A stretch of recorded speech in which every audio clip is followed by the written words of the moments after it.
नमस्कार। आज हम सामग्री के स्रोतों का अध्ययन करेंगे। सबसे पहले हम बात करते हैं प्राथमिक एवं द्वितीयक स्रोत, जिनको जो विचारक हैं पी.वी. यंग, उन्होंने परिभाषित किया है। पी.वी. यंग है, उन्होंने सामग्री को परिभाषित करते हुए यह बताया है कि सामग्री को ज्ञात उपलब्ध तथ्यों, आंकड़ों आदि सूचनाओं के रूप में परिभाषित किया जाता है और इस प्रकार स्पष्ट है कि सामग्री अध्ययन की समस्या अथवा प्राकल्पना से संबंधित सभी प्रकार की जानकारी है। ये जानकारी या सूचना वर्तमान तथा भूतकाल दोनों की होती है, जिसके आधार पर विश्लेषण करके निष्कर्ष निकाले जाते हैं अथवा प्राकल्पना का परीक्षण किया जाता है। तो हम ये देखते हैं कि सामग्री के जो स्रोत हैं वो मुख्य रूप से दो प्रकार के स्रोत हैं। एक है प्राथमिक स्रोत और दूसरे हैं द्वितीयक स्रोत, जिसमें सबसे पहले हम लेते हैं प्राथमिक स्रोत को। प्राथमिक स्रोत को हम इस प्रकार से परिभाषित कर सकते हैं: अगर अध्ययन स्वयं या अपने सहायकों द्वारा सामग्री सीधी बिना किसी माध्यम का सहारा लिए या सहायता लिए इकट्ठे की जाती है तो उसे प्राथमिक सामग्री कहा जाता है। हमने ये देखा कि जो प्राथमिक सामग्री होती है, इसमें जो भी अध्ययनकर्ता होता है वो किसी का सहायता नहीं लेता, बल्कि स्वयं है वो खुद कलेक्शन करता है। इसको प्राथमिक सामग्री कहा जाता है। पी.वी. यंग हैं, उन्होंने प्राथमिक सामग्री के बारे में ये बताया है कि प्राथमिक सामग्री का तात्पर्य उन सूचनाओं एवं आंकड़ों से है जिनको पहली बार इकट्ठा किया गया हो और जिनके संकलन का उत्तरदायित्व शोधकर्ता या अन्वेषणकर्ता का अपना हो। प्राथमिक सामग्री के अध्ययनकर्ता अवलोकन, साक्षात्कार, अनुसूची, प्रश्नावली आदि सामग्री संकलन की प्रविधियों के द्वारा इकट्ठे की जाती हैं। प्राथमिक सामग्री विश्वसनीय होती है क्योंकि अध्ययनकर्ता काफ़ी सावधानीपूर्वक अथवा अपनी देखरेख में इसको संकलित करता है। हम ये देखते हैं कि प्राथमिक जो सामग्री होती है उसमें जो भी तथ्य आंकड़े इकट्ठे किए जाते हैं, उसमें स्वयं जो शोधकर्ता और अन्वेषण करता है वो खुद जहाँ भी उसको सामग्री उपलब्ध होती है वहाँ जा कर के इकट्ठा करता है। तो ये जो प्राथमिक जो सामग्री होती है ये विश्वसनीयता लिए होती है। इसमें स्वयं जो अध्ययन करता है उसकी देखरेख में सामग्री का संकलन किया जाता है। अब हम बात करते हैं द्वितीयक सामग्री की। सेकेंडरी जो सामग्री है उसमें क्या होता है कि यह अध्ययन से संबंधित सामग्री के संकलन का दूसरा एक विकल्प होता है, जिसमें अध्ययनकर्ता एवं स्वयं तथ्यों का संकलन नहीं करके दूसरों द्वारा एकत्रित की जाती है और अपने अध्ययन में इसको प्रयोग में लेता है। उसे द्वितीयक सामग्री कहते हैं। जो द्वितीयक सामग्री है इसको भी पी.वी. यंग है, उन्होंने परिभाषित किया है और बताया है कि द्वितीयक सामग्री वे होती हैं जिन्हें मौलिक स्रोतों से एक बार प्राप्त करने के पश्चात काम में लिया गया हो एवं जिनका प्रसारण अधिकारी उस व्यक्ति से भिन्न होता है जिसने एक बार तथ्य संकलन को नियंत्रित किया था।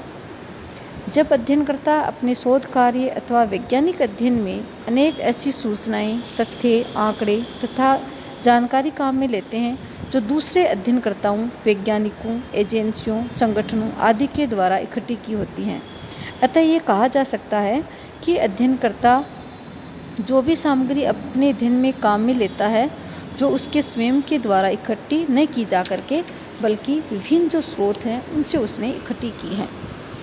तो हमने ये देखा कि सामग्री इकट्ठी करने के मुख्य रूप से दो स्रोत हैं, एक है प्राथमिक और दूसरा है द्वितीयक स्रोत।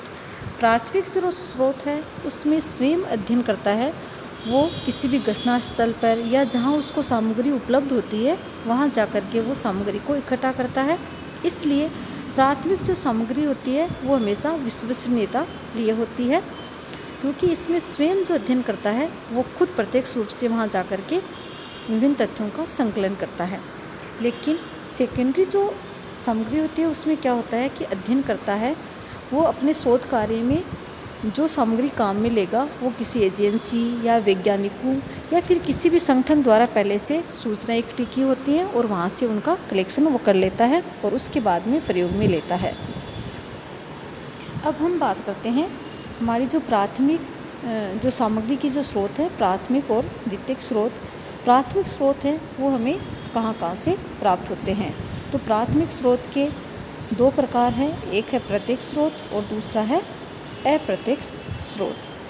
प्रत्यक्ष जो स्रोत है उसमें अवलोकन, साक्षात्कार और अनुसूची, इनके द्वारा सामग्री के विभिन्न जो तथ्य हैं उनको इकट्ठा किया जाता है। और जो अप्रत्यक्ष स्रोत है उनमें आती है प्रश्नावली, दूरभाष साक्षात्कार, आकाशवाणी और टीवी से जो भी हमें तथ्य का संकलन मिलता है वो इसमें आता है। फिर हम बात करते हैं सामग्री के द्वितीयक स्रोत की। द्वितीयक स्रोत हैं उसको भी हम दो भागों में विभाजित कर सकते हैं, सार्वजनिक प्रलेख और व्यक्तिगत प्रलेख।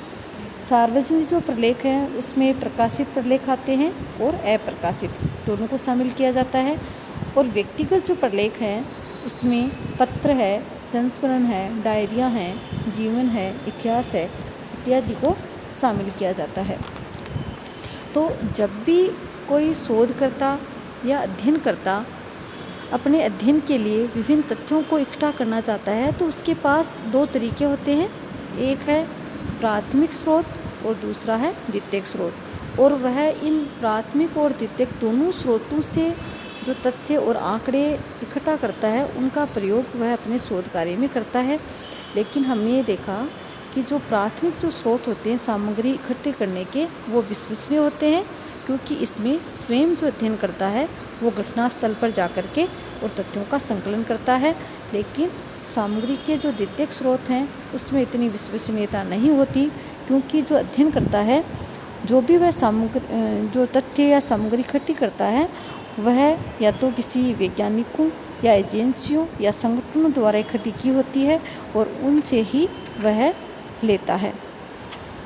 और हमने ये देखा कि जो प्राथमिक जो स्रोत हैं उसमें स्वयं जो अध्ययन करता है वह अवलोकन करता है या फिर साक्षात्कार के माध्यम से विभिन्न प्रश्न पूछ करके और सामग्री को इकट्ठा करता है। और अनुसूची जिसको भी वह तैयार करता है, जिसमें विभिन्न प्रकार के प्रश्न तैयार करके और सूचनादाता के समक्ष पेश करता है, फिर उससे सूचनाएं इकट्ठी की जाती हैं।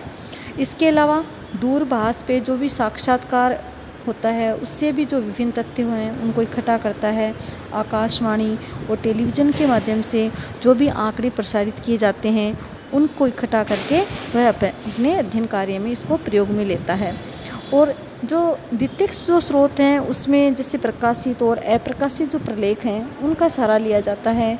जो डायरियाँ होती हैं, संस्मरण होते हैं, जो पत्र होते हैं, जीवनियाँ होती हैं, उनका सहारा लेकर के और अपने शोध कार्य में शामिल किए जाते हैं विभिन्न तथ्यों को।